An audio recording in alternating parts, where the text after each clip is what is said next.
semua, Bapak-bapak, selamat malam semua. Namo Buddhaya, Namo Buddhaya. Romo, Ibu pendulu, mohon izin saya sampaikan mungkin sharing aja, ya, administrasi singkat aja.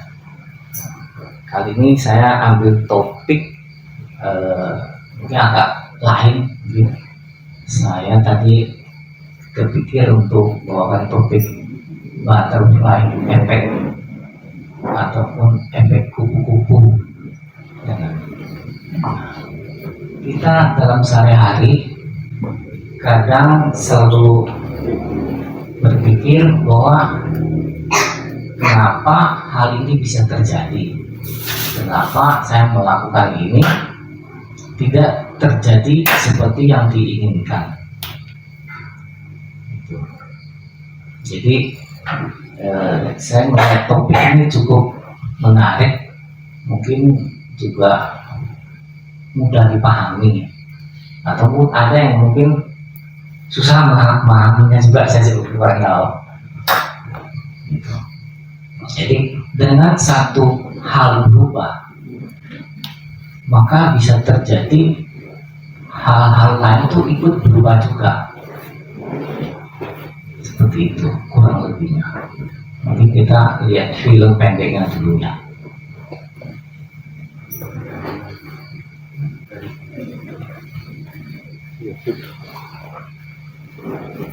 Nanti mungkin di tengah jalan atau apa ingin tanya jawab, kita sharing aja ya.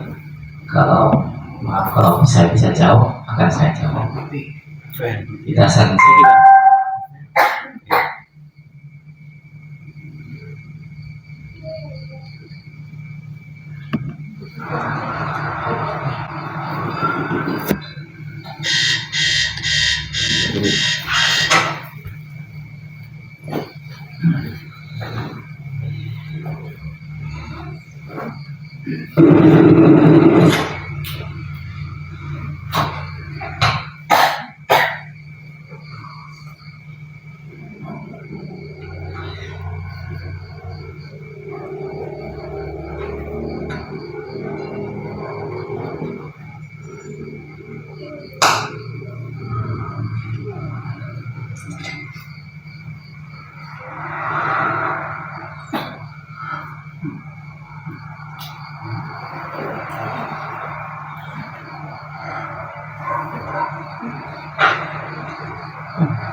udah akhir.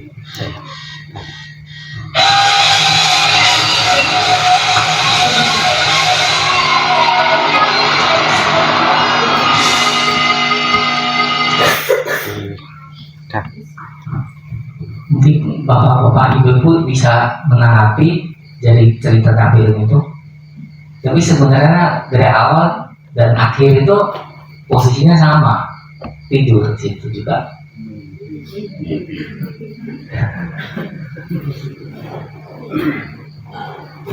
Bagaimana, ada yang mau menanggapi film itu? Mungkin ada beberapa hal yang bisa dipetik.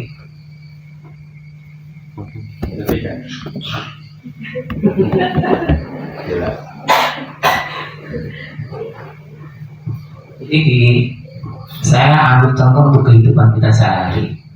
Pertama yang kita petik dari sana bahwa hanya dalam satu hal dia kehabisan susu, dia ke toko, dan keduanya itu dalam hal mindfulness. Kita bisa dikaitkan ke sana juga. Itu. Kenapa saya bilang di mindfulness? Di titik dia menginjak permen karet. Mungkin ibu bapak yang sering ikut mindfulness, jalan dengan kesadaran, lakukan sesuatu dengan kesadaran, bekerja dengan kesadaran. Kalau dia tidak injak permen karet, kan tidak mungkin kakinya diangkat. Seperti itu. Jadi saya tambahkan lagi satu cerita. Mungkin saya ambil dari cleaning service. Kurang lebih seperti itu juga. Kita jika melakukan suatu kerjaan, misalnya cleaning service, dengan satu titik yang kurang bersih, basah, akan terjadi hal juga seperti itu. Jadi orang yang melihatnya itu dia akan kepleset juga. Nah, dengan keplesetnya bisa dia terluka, bisa dia hanya jatuh, kemudian tidak mengkomplain kepada atasannya. Nah, dengan terjadi itu, si cleaning service bisa juga dia dipecat, kena SP. Nah, kemudian dia akan kehilangan pekerjaan. Jika si cleaning service membeli keluarga, dia akan kehilangan pekerjaannya, penghasilannya. Nah, itulah yang saya sebut cukup menarik topik butterfly effect ini untuk diangkat, untuk kita bisa renungkan, bisa kita praktekkan di mindfulness-nya. Nah, dengan apa yang kita lakukan dengan satu hal bisa merubah hal-hal besar, merubah hal-hal lain. Itu yang cukup menariknya di situ, karena selama ini kita tidak pernah memperhatikan seperti itu. Nah, kita yang perhatikan itu setelah kejadian itu besar, dengan membuang sampah sekecil apapun itu kalau sudah banyak akan menjadi masalah. Nah, jadi topik ini cukup menarik bagi saya. Mungkin kita bisa praktikkan di kehidupan sehari-hari, di mindfulness, di welas asih. Nah, juga bisa menjadi pertanyaan, kenapa saya sudah melakukan hal ini, hal-hal yang saya inginkan itu tidak tercapai. Nah, di sinilah di antara itu apa yang terjadi. Mungkin seperti film itu bisa kita renungkan juga, dan hal ini juga bisa kita hubungan juga dengan karma juga bisa. Jadi karma itu belum tentu yang sudah terjadi di masa lalu, tapi kita bisa membuat karma masa kini, karma baru, seperti itu. Jadi dengan topik yang mungkin cukup sederhana, tapi kita bisa mengangkat ke hal-hal yang cukup jauh, hal mindfulness, karma, seperti itu. Mungkin sudah punya gambaran untuk kita sharing.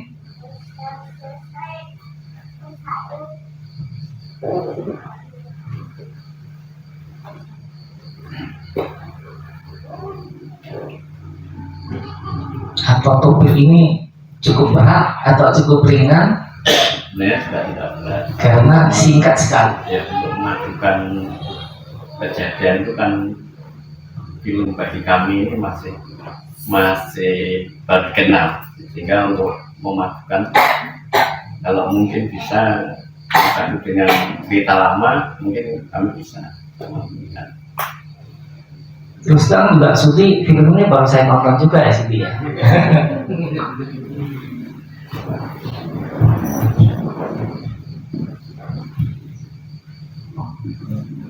Jadi tadi disampaikan film seperti itu, ceritanya sudah jelas bahwasanya dengan mindfulness itu akan menyebabkan suatu kebahagiaan.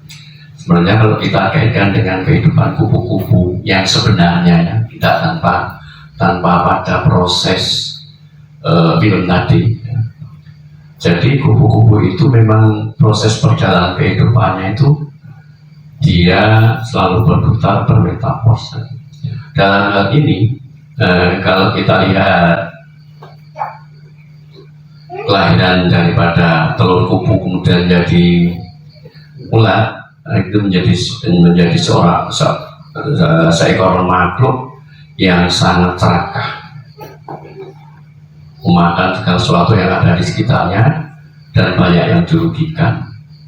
Namun setelah pada masanya dia mindfulness ya, bertapa sekian waktu, kemudian titik pada akhirnya ulat tersebut kemudian berubah menjadi kupu-kupu yang indah, yang bisa menghasilkan sesuatu, bisa membantu kehidupan yang dirusak tadi, sehingga menghasilkan buah yang bisa dinikmati oleh makhluk-makhluk yang lain. Itu gambaran kami dalam kehidupan kupu-kupu ya. Kemudian kupu-kupu itu juga anicca, nanti akan dia meninggal, namun meninggalkan telur tadi juga akan menetas kembali menjadi ulat yang sangat ganas. Itu, terima kasih. Terima kasih. Mungkin ada yang lain. Mbak Didi.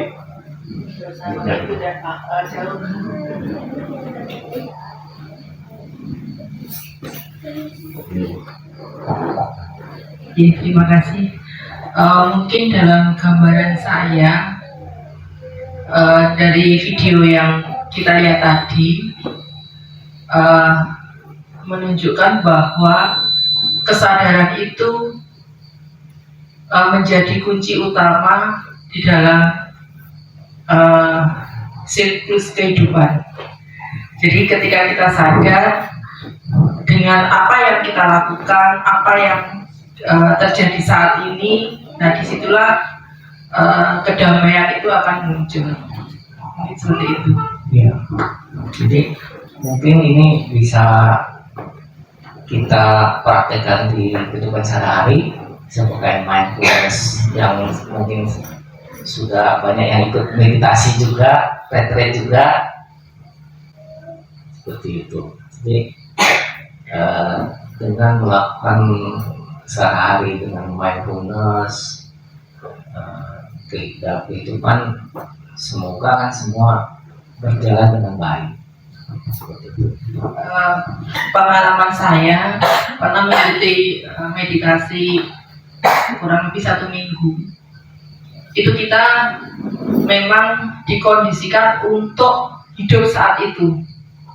Hidup saat ini bagaimana saat ini pikiran kita bisa menyadari apa yang terjadi saat ini dan tidak memikirkan yang akan datang, seperti itu.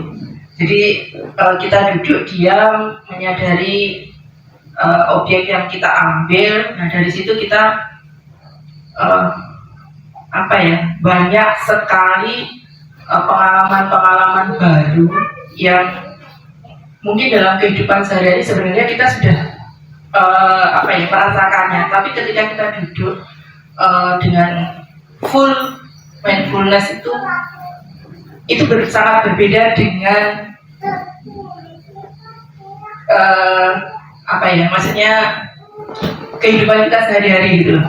Jadi saat ini kita duduk merasakan sakit, oh ini sakit, oh ini nanti akan lenyap, berproses dan lain sebagainya, seperti itu. Dalam teori lain di hidup berkesadaran itu sebagian juga dipraktikkan di hipnotis itu. Jadi dari hypnoparenting atau apa seperti itu juga apa yang kita jelaskan kepada anak itu akan menjadi memori bawah sadar mereka juga, jadi mungkin ada yang lain lagi nanti mau.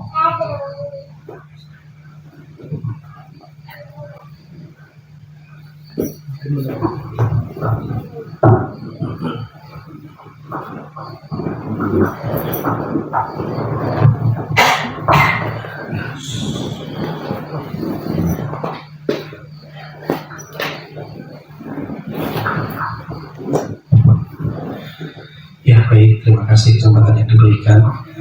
Tentunya mungkin satu bahasan dari butterfly effect ini memang secara mungkin umum kita itu kan masih awam sekali, Romo, dalam artian efek kupu-kupu itu seperti apa. Namun yang saya tangkap itu adalah ya memang dari salah satunya kalau kita lihat dari mindfulness atau kita berkesadaran pada waktu itu atau pada masa kini, itu akan memberikan dampak yang luar biasa untuk kedepannya. Sehingga kalau kita lihat dari mungkin video yang kita lihat itu kan salah satunya karena cerobohan. Istilahnya kita nggak sadar hari ini istilahnya hanya satu tujuan aja. Misalnya tadi adalah saya pengen hanya dapat susu aja, kan gitu ya, kita ke toko ke susu, dapat susu kita minum, habis itu ternyata nginjek permen karet, nggak sadar kalau ada skateboard dan sampai ada kecelakaan dan sebagainya.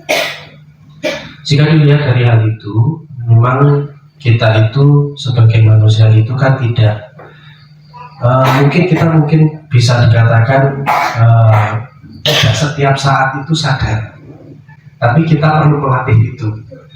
Karena apa ya, tentunya ketika kita dikatakan meditasi itu kan tidak hanya duduk diam saja. Kalau kita lihat dari mindfulness kan gitu, sehingga kita memperhatikan apa yang kita lakukan, apa yang kita sedang kerjakan, sadar apa yang mungkin kita lihat, kita rasakan, kita pegang dan sebagainya, sehingga kita menyadari hal itu bahwasanya akan membuat dampak apa nanti berikutnya.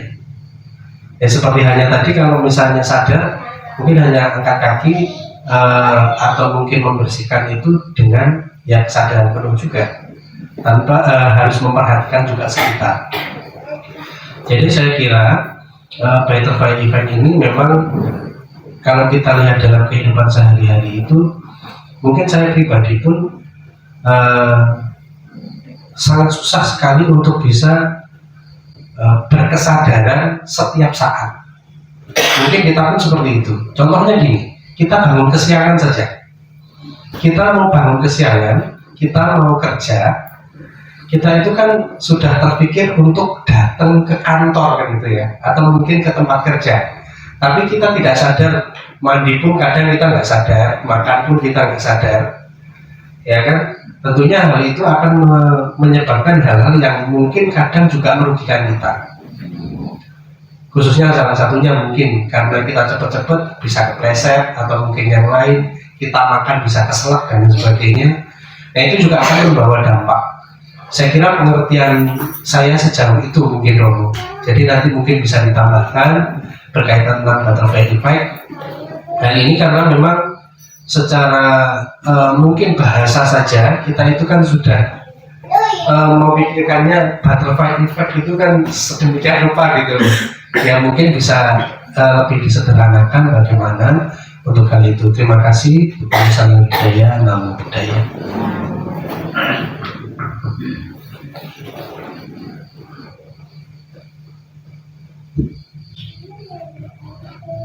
Seperti yang tadi saya sampaikan, bahwa ini ada kaitan dengan ilmu hipnosis. Nah, ilmu hipnosis seperti tadi sudah disebutkan, tapi judulnya yang mungkin belum. tersampaikan. Ya. Jadi apa yang kita lakukan sehari-hari dengan tidak sadar, sikat gigi, mandi, nah, itu hal itu dalam hipnosis disebut segala sesuatu hal yang dilakukan secara berulang-ulang itu akan menjadi kebiasaan yang mereka sebut hipnosis atau hipnotis. Jadi dengan istilah tanpa sadar kita sudah tahu sikat giginya taruh di mana, odolnya taruh di mana, kerannya di mana, dengan mata terpejam, itu namanya menghipnosis diri. Suatu hal yang kita lakukan secara berulang-ulang, seperti itu. Nah, kalau kita kaitkan dengan kesadaran kehidupan sehari-hari, yang kita bisa praktekkan bahwa kita melakukan suatu pekerjaan, suatu hal, hal itu kan akan berefek kepada yang lain maupun diri kita. Nah, dengan kita melakukan hal seperti itu, lama-lama dengan yang disebut dengan mindfulness, kita kalau menghadapi suatu masalah, itu pikiran kita tuh jernih, mudah sekali mencari jalan keluarnya masalahnya, seperti itu. Itu di dalam hipnosis juga disebut alam bawah sadar. Apapun yang kita alami selama hidup itu menjadi memori yang tersimpan. Jika kita bisa dengan sadar, kita mudah menggali memori yang di bawah, paling bawah, kemudian itu menjadi jalan keluar untuk masalah yang kita hadapi. Itu pentingnya di situ. Seperti juga saya mendadak lupa ada satu Einstein siapa dia dalam posisi mandi bathtub dengan tenang, ya kan? Zaman dulu kan seperti itu ya. Jadi dengan pikiran tenang dia bisa terpikir suatu rumus seperti itu. Nah, kembali. M kuadrat kalau salah rumusnya itu, seperti itu. Jadi dengan teori butterfly effect kita bisa kaitkan dengan mindfulness kita bisa kaitkan dengan praktik sehari-hari. Nah, kenapa kita kalau ada bermasalah susah sekali jalan keluar, harus tanya orang lain, padahal waktu kita tanya kepada orang lain tetap masalahnya dikembalikan diri kita, silakan untuk memutuskan sendiri. Kurang lebih seperti itu ngomongnya. Tapi sebenarnya jawabannya semua ada di dalam diri kita sebenarnya. Hanya keadaan memori kita yang terlalu kacau, menjadi tidak kelihatan jawabannya. Seperti itu.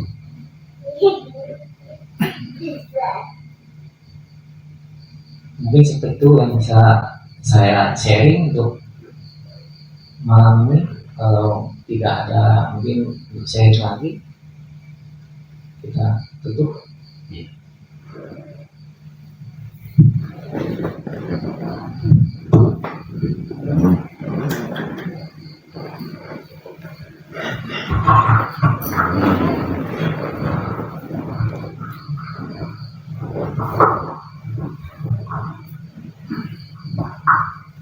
Tidak ada ya. Selamat malam, ibu-ibu, bapak-bapak. Nama siapa budaya, nama budaya.